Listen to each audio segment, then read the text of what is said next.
Okay, Kenny, are you there? I can't see your face. Yes, I am. Yeah, I hi, am. Kenny. Good afternoon. Good afternoon from this other side. I know it's past some few minutes to the midnight in the UK, and this is also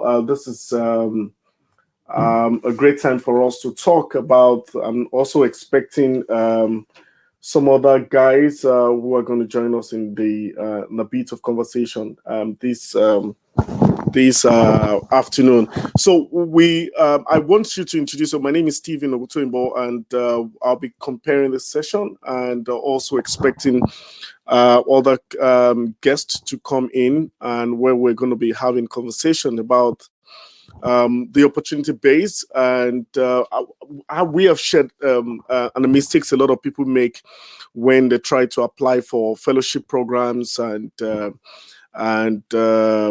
apply for most of all these opportunity scholarship programs and all. I would want you to also share those experiences and share some hard feelings on mistakes people make, number one, and also people also believe that they want everything to be skyrocketed. They want to, at their first application, they want to be selected. I just want you to introduce yourself, tell us a bit about yourself, tell us a bit about the struggles, and just for people to understand that um, it's just not as easy as it is, and but it is also it's also worth the effort in terms of getting going global, because exposure is really very important in everything that we do. So introduce yourself, and we're good to just tell us who is Kehinde Odoye. Um, Good evening, everyone. Or let's say good morning, good afternoon, good evening, anywhere you're watching me from the world. And my name is Ken Yodoye, and I'm an international development practitioner with expertise in everything that surrounds project implementation, project design, corporate strategy, everything that goes around corporate sustainability. So over time, I mean, it's a privilege for me to be here, to be able to share my story and to be able to share some of the struggles Mr. Stevens talked about. For over 6 years now, close to 7 years, I know Mr. Steven must have can really tell some of them. For over 7 years now, I've been in the development space, trying to, gather competence and develop professional capability and capacity to be able to function on several things, especially when it comes to the area of social development. So when it comes to getting platforms and opportunities to be able to grow, it's a roller coaster cruise. Let me call it that way, because it's 50-50. You have to work, you have to fail, but you have to fail forward at some point. So over time, I've been privileged to join several national, continental, and international platforms.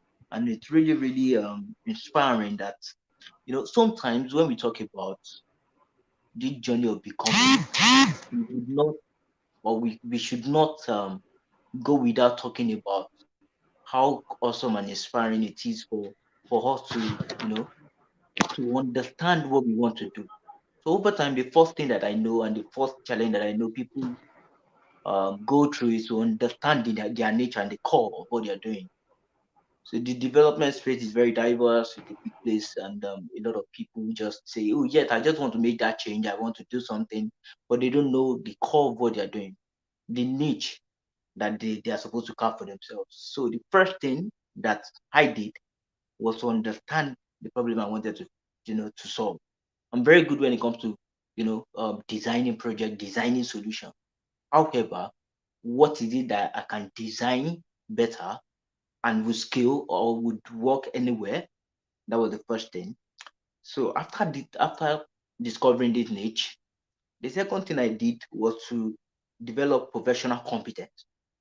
So because a lot of people just say, yes, I want to do this, I want to win this, but developing professional competence is very key. How are you able to move what you're doing from the grassroots to the corporate level? And how are you able to move it back? That is where we talk about advocacy. That is where we talk about policy. That is what we talk about research.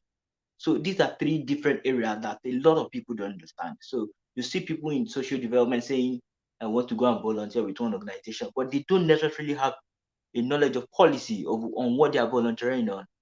So when you, for instance, when you're talking about education and you're volunteering on education project and you're going to school to donate books, and UNESCO is telling you that they're not necessarily focusing on donating books, they're focusing on, you know, focusing on education for sustainable development, for instance, an education that cut across what learners are going to be, equipped with for the future.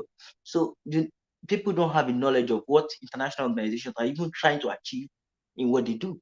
So that's why there are policies to which people are supposed to be able to implement or translate into projects at the local level.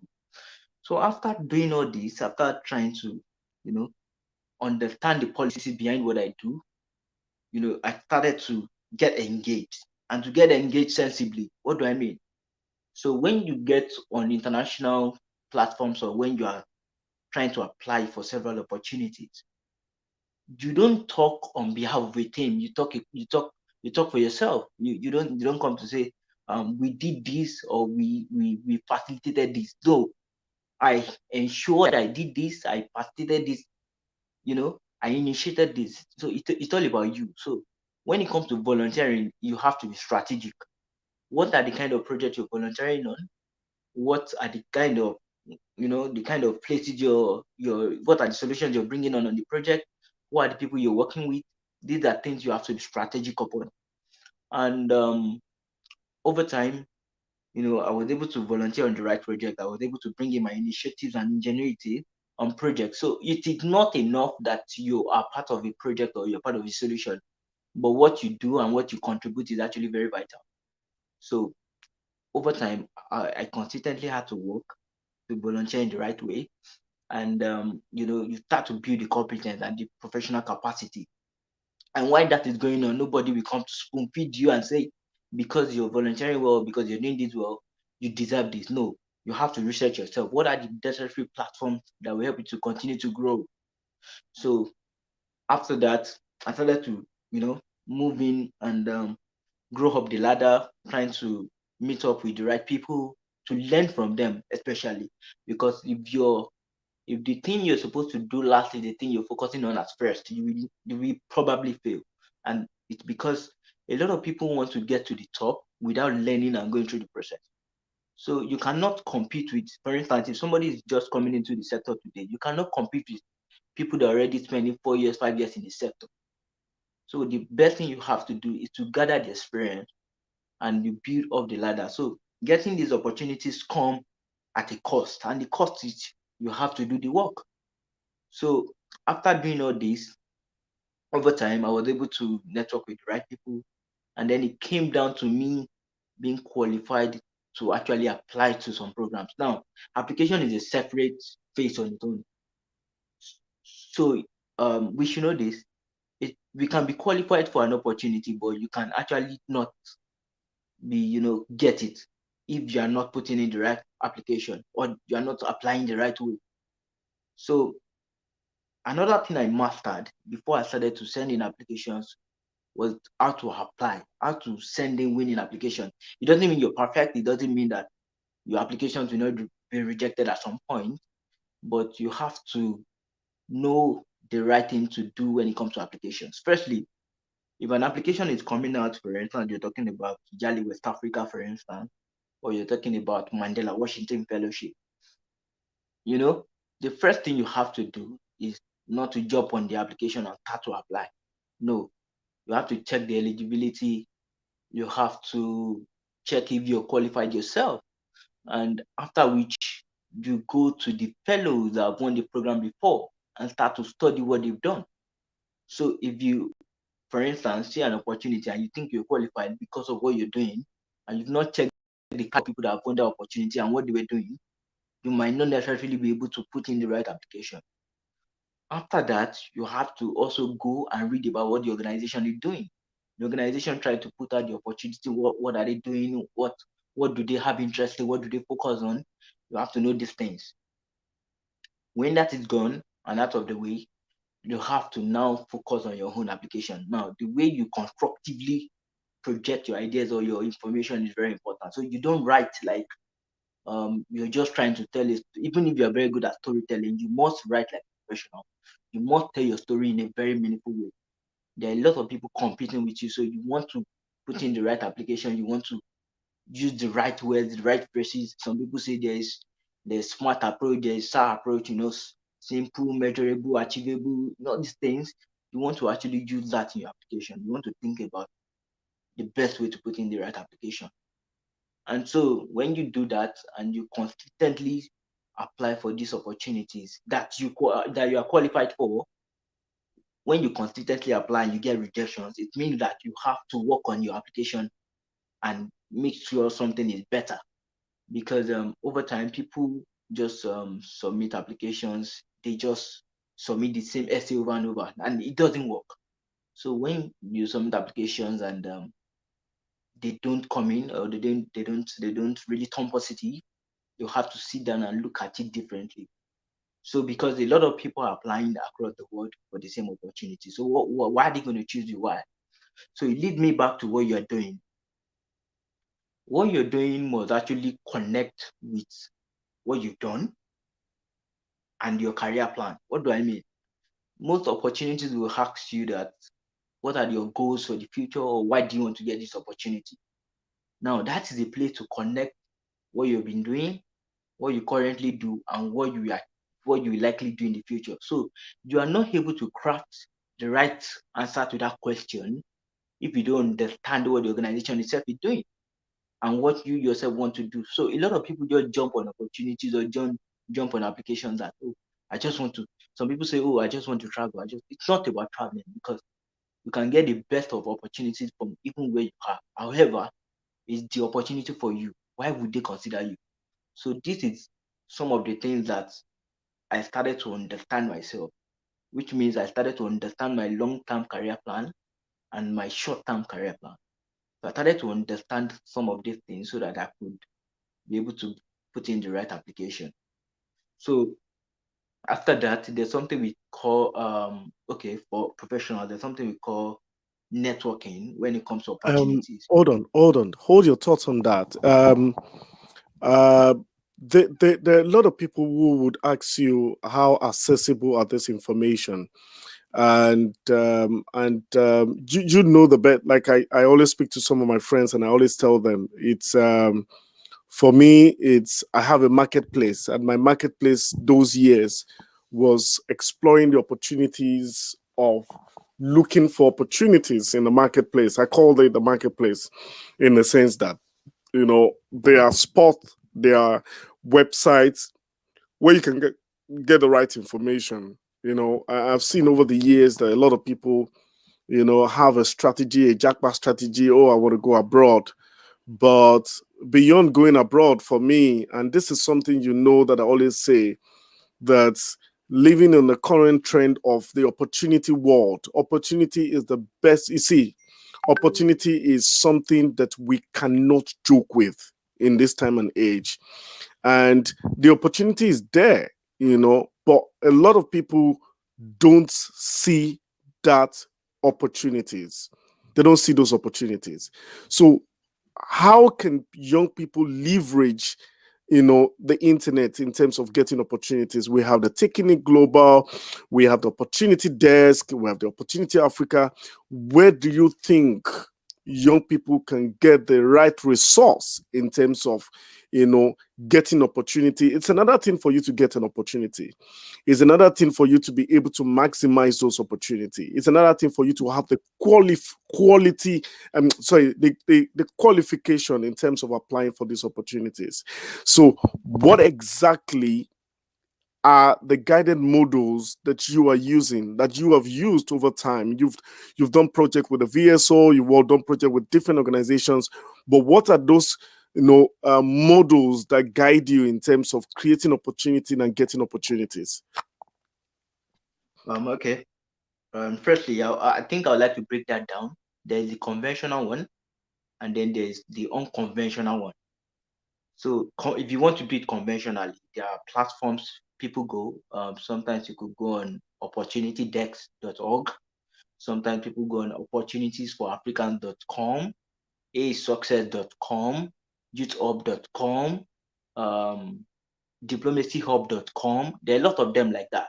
There are platforms where opportunities are being updated daily. But when it comes to the unconventional one, firstly, Maybe you can hold on, hold your thought there. Maybe you can share some of this opportunity website for them, okay, where don't be very fast. Just share that to them, and they could see a way of getting opportunities on these platforms. okay. Let me type in some of them. Okay.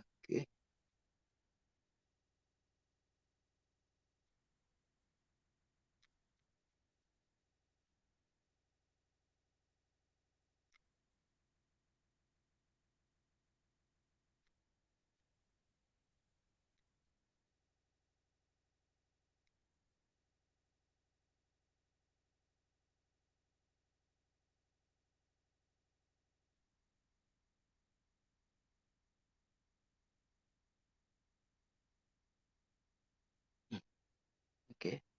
Hang on. So while you're sharing those opportunities, you can go ahead and just talk, and so that we can, yeah. So, there's the unconventional one that most people don't really look at. So, I really want to. Okay, so I'm going to be able to share others when I'm done talking. But so the not even the best of opportunities sometimes might not really come online, like the way they broadcast it. But I really want us to see this differently. Firstly, one of the things I do is to go on my social media feed. If you will notice on my social media, probably Facebook, Instagram, or anyone, I think I use my LinkedIn once in a while. I had the people that are actually young people like me from across the world that actually do what I do. So sometimes they just send their posts or send those opportunities to Facebook or Instagram, and you're able to see it on time and probably share it or probably have access to it and be able to quickly run something with it. That is one of them. Another thing I do is sometimes when I spot that someone is working in an organization, for instance, like you, Mr. Steven, who works with AD King. So I could just say, okay, when I see an opportunity opening with AD King Foundation on their website. So over time through networking, I've been able to consistently engage with you. I can just come in to ask you about the opportunity and about how we can actually, you know, make things better in such a way that you can actually do a recommendation for me because you trust my work and you have been updated with my work over time through the help of social media. Another thing that I do is I will give an example. There was a time I was on the International Citizen Service and I met the CEO of Voluntary Service Overseas. When I met him, I didn't know I was going to meet him that day. So when I saw him, it was a chance for me to quickly tell him about what I was doing on the International Citizen Service. So when I met him, I explained everything and he was really very happy. So I told him to give me his card. So note, a lot of people get cards and keep them, but I get cards strategically. So it's possible I meet 50 people, but I'm actually getting a card. So I got that card because I knew I was going to actually use this card later. When I got when I got the card, I took a picture with him, and the picture was actually a strategy. So when I took that picture, I did that in 2018. I did that in 2018. In 2022 in the United Kingdom, I just I finished doing my work, and that was when we concluded. So I had a meeting with the Food Game Changers Lab. We concluded what we were doing. So we were designing something around food systems. So I saw that it was a good strategy for me to reach out to the CEO of Voluntary Service Overseas about what I've been doing and all those stuff. What I did, I went straight to my mail, composed the mail about meeting him and opportunities available, not only for partnership, but for me to also function in the organization. And then I tagged the picture we took in 2019. And I told him some of the things he told me that I've been currently doing. And then I sent the mail. Of course, I just sent it like, okay, let me just try what I could.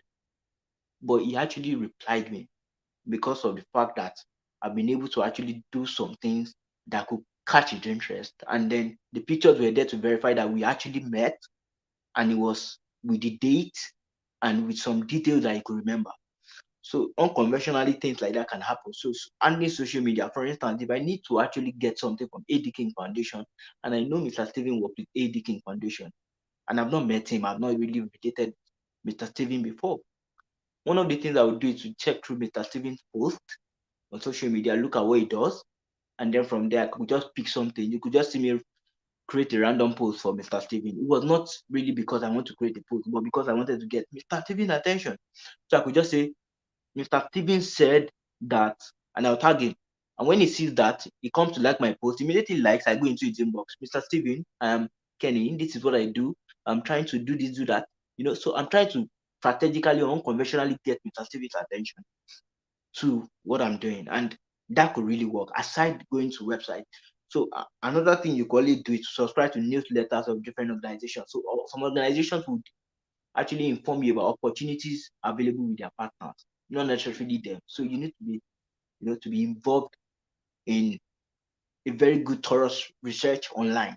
So those are some of the ways I get them, and sometimes I get some of them through the works I've done before that people see, and then they just message you randomly. That's why it's very good to use your social media well. The platforms where you put your work is very important. So if you put it on the right platform and the right people are seeing it, they might really have interest in you. So those are some of the ways I really get them, aside seeing them on the conventional site that people see them. So sometimes I get insider information. And it's very important that you engage the people that have the right opportunities at their doorstep. So they're not necessarily the ones that have the opportunities, but they know the people that have them. So it's very important to engage them, and then you're able to communicate and connect with them. It's very, very important. So that's what I do.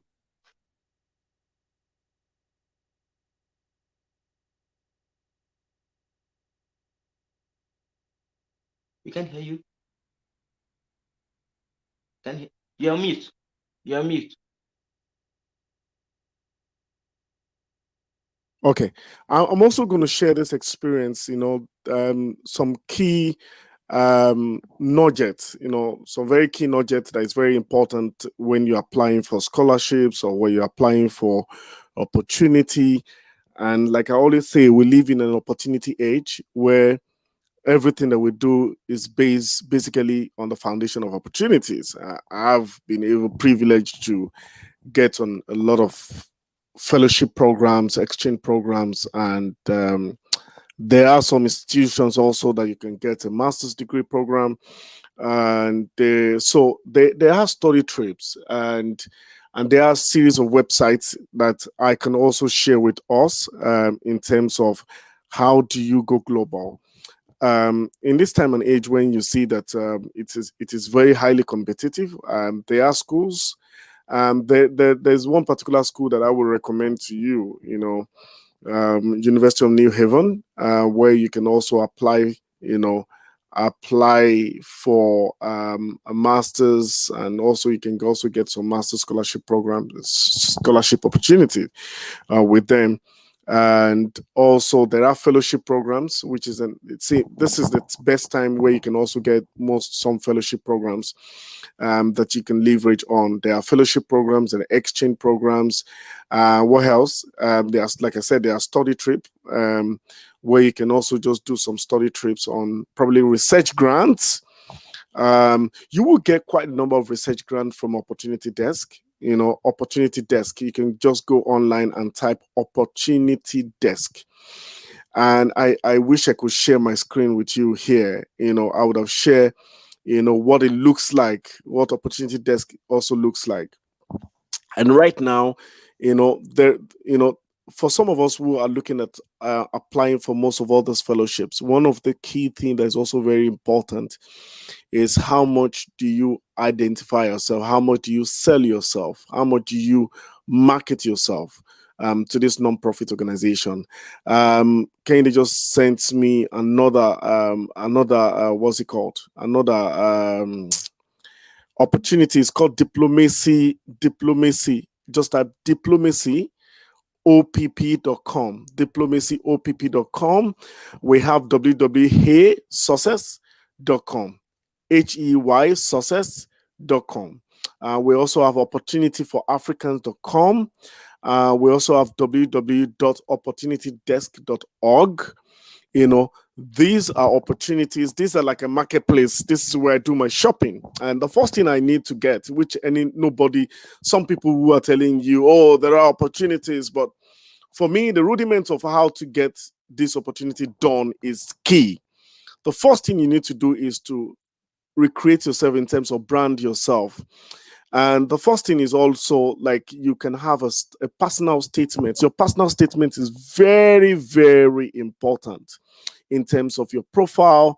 And your profile is very important in terms of how do you, best describe yourself. I have applied for fellowships, and at the end of the day, the organizers are mailing me and saying to me, "How did you do this?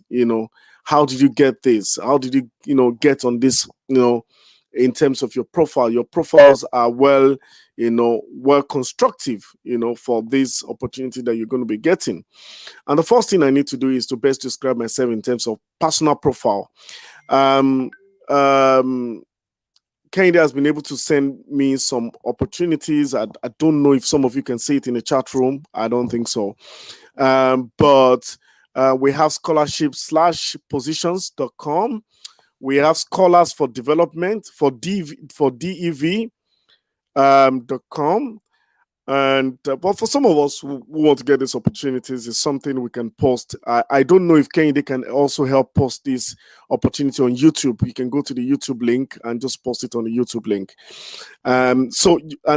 These are the major things that you need, when you're applying for. See, the key thing that you need when you want to apply for this is like a marketplace. This is like a shopping world, where you can get, vast interesting opportunities. And this is the best year where you can get opportunities. Some of you, still, I remember we're sharing this experience, and we brought people like Owoni Koko, and we brought quite a number of guys together who have benefited from a lot of global opportunities in terms of fellowship, in terms of scholarships, exchange programs. They've been able to done some research, travels across the world.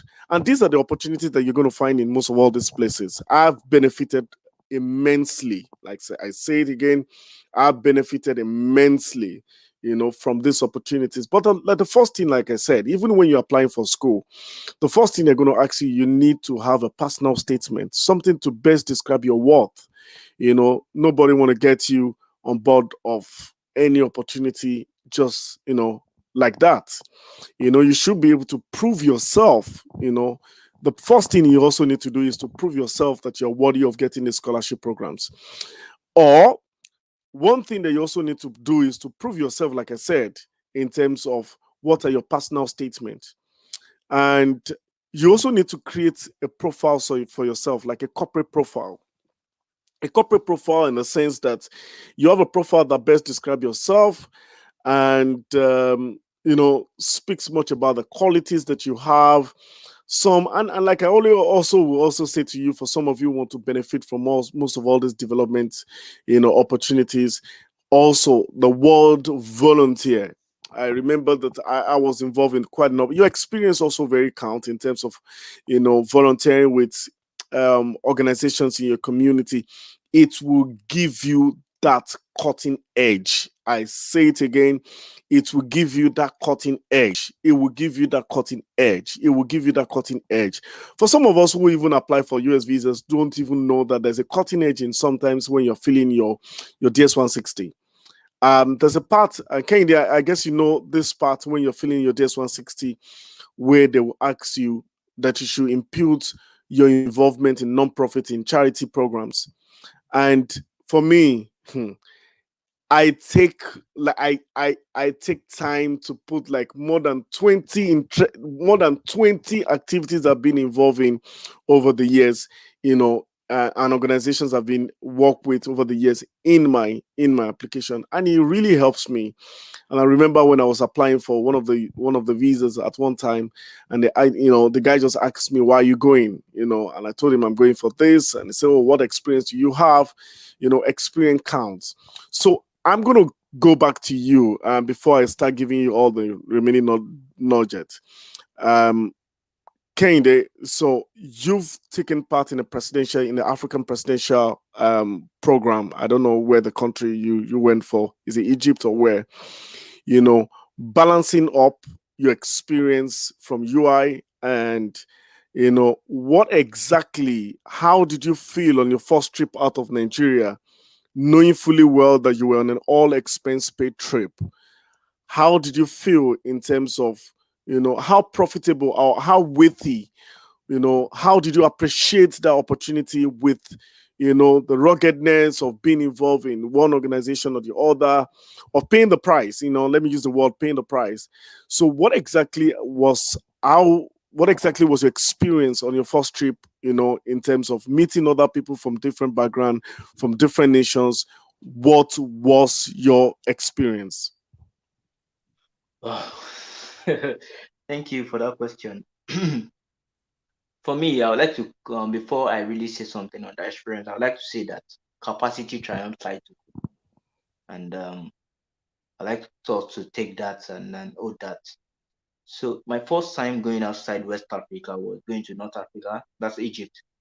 And that time it was the African Union chairperson, President Abdel Fattah el-Sisi, that brought 100 exceptional young Africans together in Cairo for 6 weeks, fully funded. Our hotel, accommodation, feeding, everything was fully funded, including the matches we saw. There was one African Union final that we went to, African Nations Cup final that we went to see.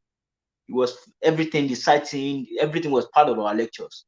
So, it was really inspiring for me to have met exceptional people. When I say exceptional people, they were very sound in different areas. So I everybody in a room, right? And people were trying to debate on policies. People were trying to bring in their ideas, and it was really a powerful room. So at that point, I knew that sometimes when you get opportunities and you are being selected, they know you deserve it, because if you are not qualified for it, you will end up blaming yourself. Because at that point, you were supposed to prove yourself and why you were on the program. So it was really nice because I had dinner with big officials in Egypt and even in the African Union. Some of them came. I met President Abdel Fattah FCC. They took me down to Alexandria and I met the governor of Alexandria. I was in his office. We spoke one on one. I met different people and it was really, really an amazing experience. Getting to meet those people, connecting with people from different countries in Africa. I mean, it was Africa and diaspora because there were some people that came from outside Africa, exceptional young Africans. So it was really, really an amazing thing for me to connect with them and have them in my circle, trying to relate with them, being roommate, being classmates, talking and debating. It really helped my scope on several things. So it was really an amazing experience for me. And that was the first time I need if I wanted to just get anything, it's only if I don't want it. If I want it when it comes to contact, information, knowledge, anything I want, I have access to it. The only thing I have to do is just to put it on my status because those people have my number and I'm able to get it. So it's really an amazing experience for me. And I mean, it's something anybody doesn't want to play with. I have a hub of very intelligent young people across the continent and beyond. So it's really, really an amazing experience. And by the way, it wasn't my first fully funded program because it was one of those fully funded programs. I think it was my third or fourth, my first, my third fully funded program outside the outside the continent, outside the region in West Africa. So it was really an amazing stuff for me. And yeah, since then I started to look forward to more because it was just amazing for me. And then at that point we had the kind of people that were teaching me in that fellowship were really not just people I could have random, just meet randomly or have random access to. They flew in. Most of my officials or most of the people that trained me were from the United Nations. So they flew them into Cairo. And yeah, I had a lot of consultant and senior UN officials coming to train me. So you needed to understand that it was the first class training for me, and it was really an exceptional one because it was far different from the conventional training that I get that you come and talk about what you've been doing, and they come to really get your experience on what the world is actually trying to achieve, and what are the solutions, what are the pathways to achieving these things. People debate, people bring in ideas. So at that point, it was really, really expository also. Yeah, just like that. Yeah, for some of you who are watching live, you want to ask questions. The WhatsApp number is there, and you can just send us a message on the YouTube wherever you're watching. If you need any information about most of all these opportunities, there are quite a number of opportunities this year. I came across for content creators. I saw an opportunity. YouTube and Facebook. No, Facebook was putting up, and I applied, and it was like a little grant. It was a substantial amount of money, and which a lot of young people do not even know about most of all these grants. And like somebody was saying to us, was teaching us some years back, and say if you want to hide anything away from a black man, try and put it in a book.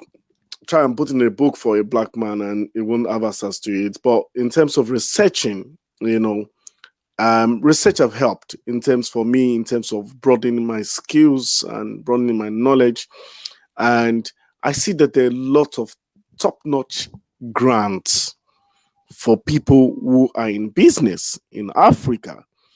And I was at a British Council some years back, and the country director then, Sam Harvey, said to us that there's a fund that comes from London, and nobody accesses this fund. And once they get the fund, they return it back to London. Their grants, the grant owners, and people don't know about it.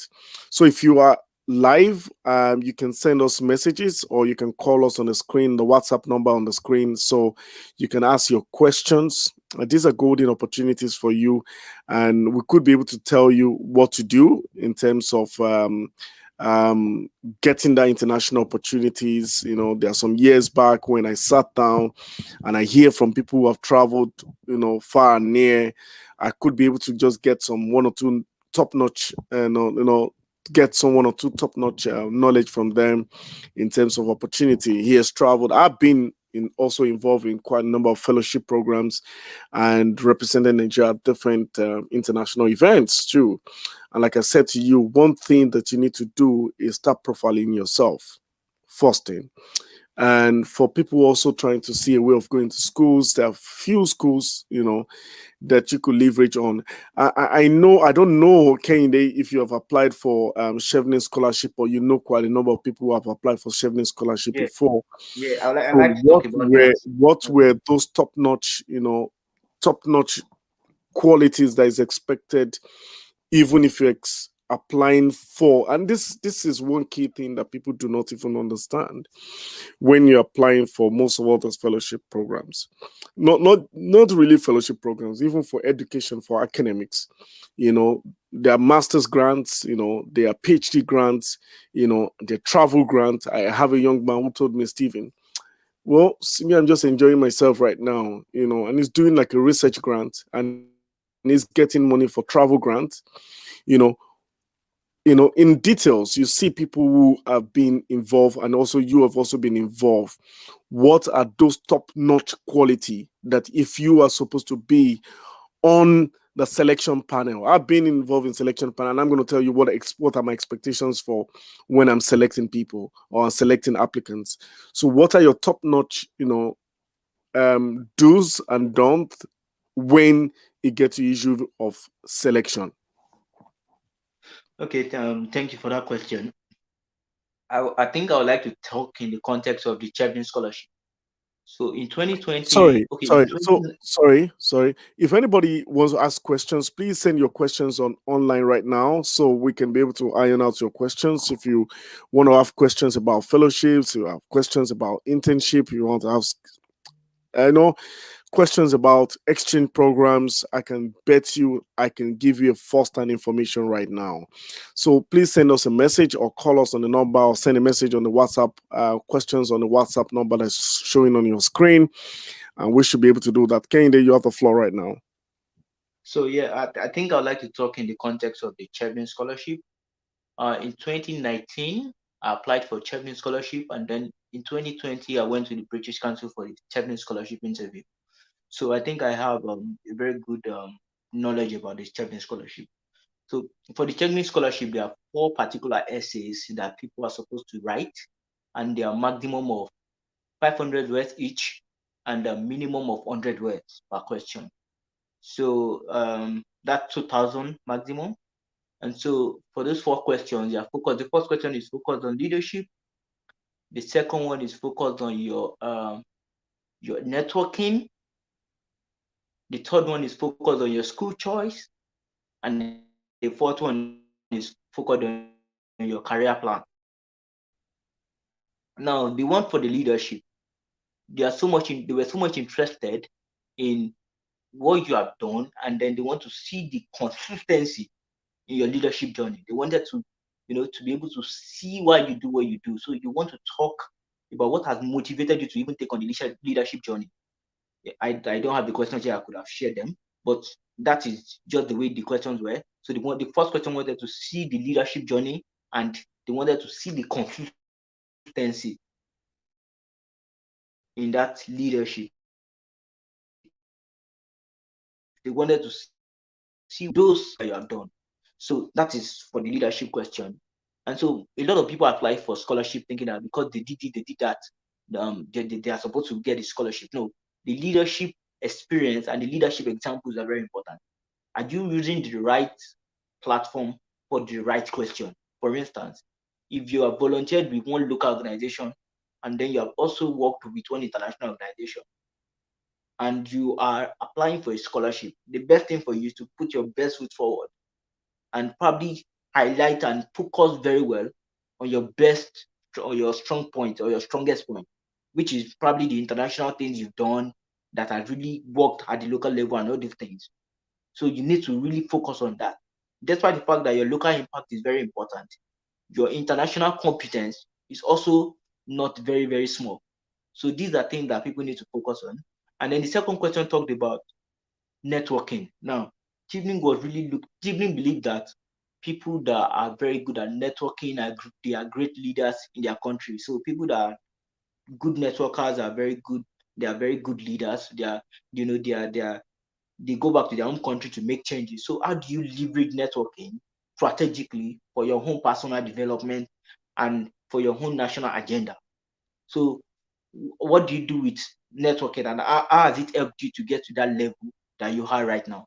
So for instance, if I'm going to be organizing a project in Nigeria and you know I saw Mr. Steven online as someone who works for another organization that give grants, and in one way I met him, and so because I met him, I've been able to pitch about what I'm doing back in Nigeria. And because of him, we were able to get a grant for that project. We implemented the project, and through the implementation of the project, we're able to be recommended for another program. So they want to see this consistency and the connections for every move that you make. They teaming believe that you have to be strategic.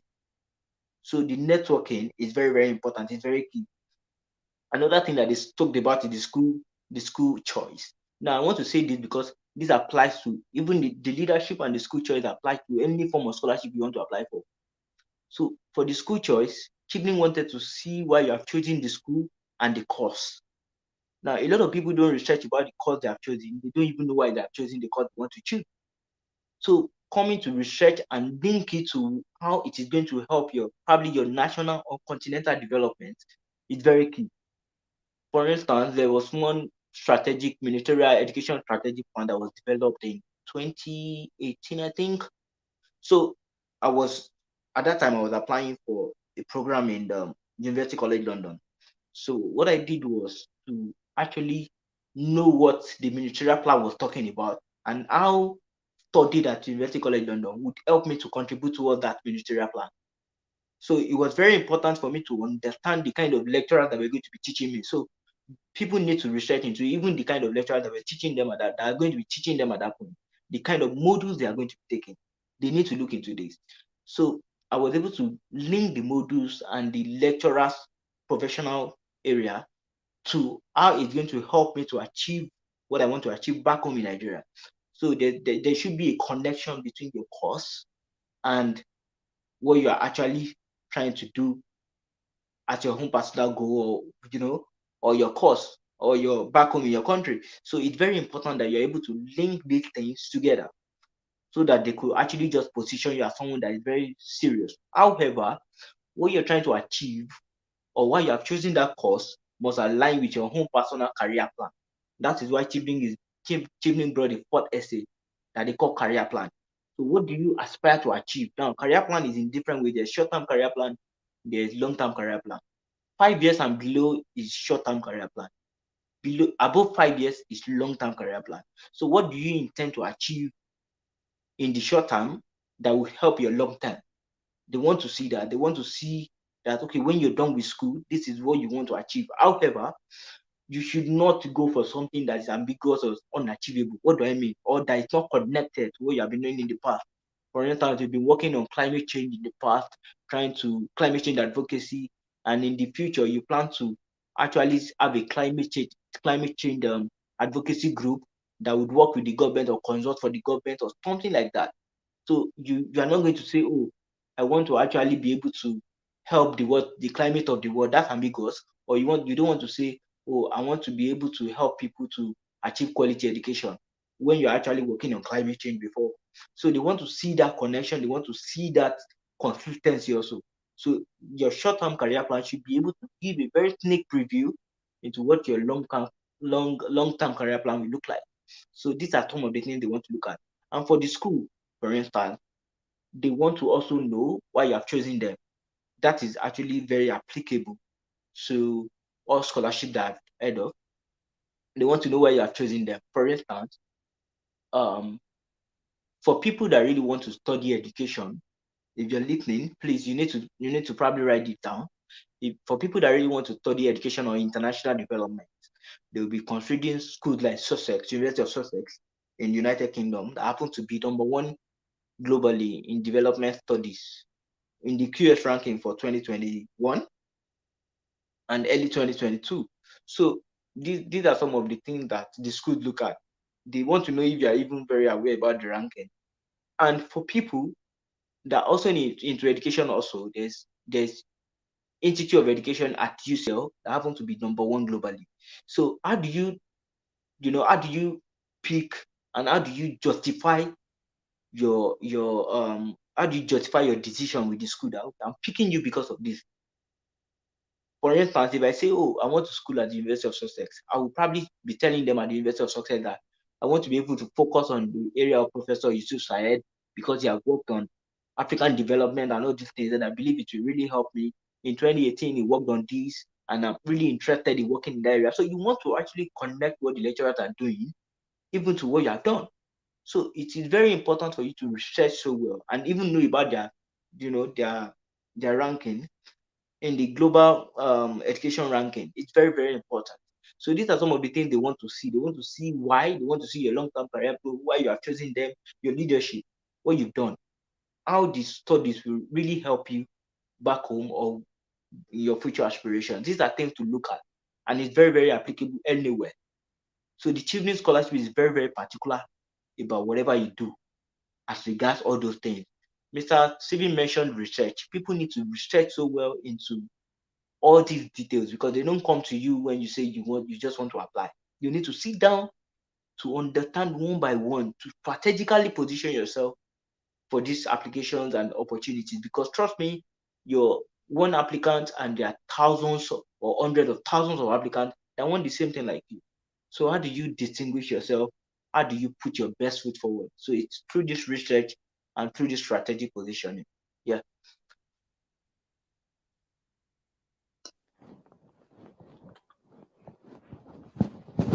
All right, thank you so much for those top-notch opportunities that you've given to us, um, and also some guidelines on how to apply for them.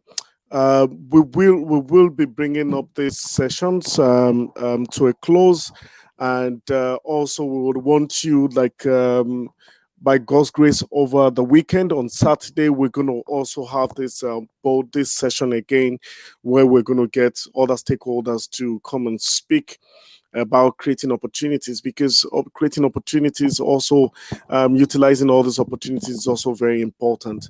I'd like to say thank you so much for your time and for the time of our viewers. Would like to join us every Sunday for the Bold Conversation, every Sunday where we bring in topical guests. To have conversations with us. And also, thank you so much, Kehinde Odoye. No time that you were here. Um, Thank you so much. We just have to have that conversation and also to share those opportunities. If you want to get much information, you can just join me on my WhatsApp number, and we will take it up from there, and we can also give you some very interesting opportunities. Thank you so much, Kehinde. Even in no time that we call you, you were here. Thank you so much for everybody watching. Please click on the subscribe button, and please subscribe on the YouTube channel. Please subscribe on the YouTube channel. Please subscribe on the YouTube channel. Thank you so much for joining us from the UK at this. This is past midnight. Yeah, Thank you so much for joining us. I would like to say we're signing out now. We say together we aspire, together we achieve, together we make great things happen. For we can, we will, we must. Thank you so much. You can please join on the subscribe button so when we come live, you can always just get our information. Thank you so much for everybody who has joined us tonight. We'd like to drop the curtain for today's program, and we'll see you same time next week. And also over the weekend, we're having a bold conversation, and we'll be sharing the information about bold conversation to you. Thank you so much, everybody, and have a lovely night rest.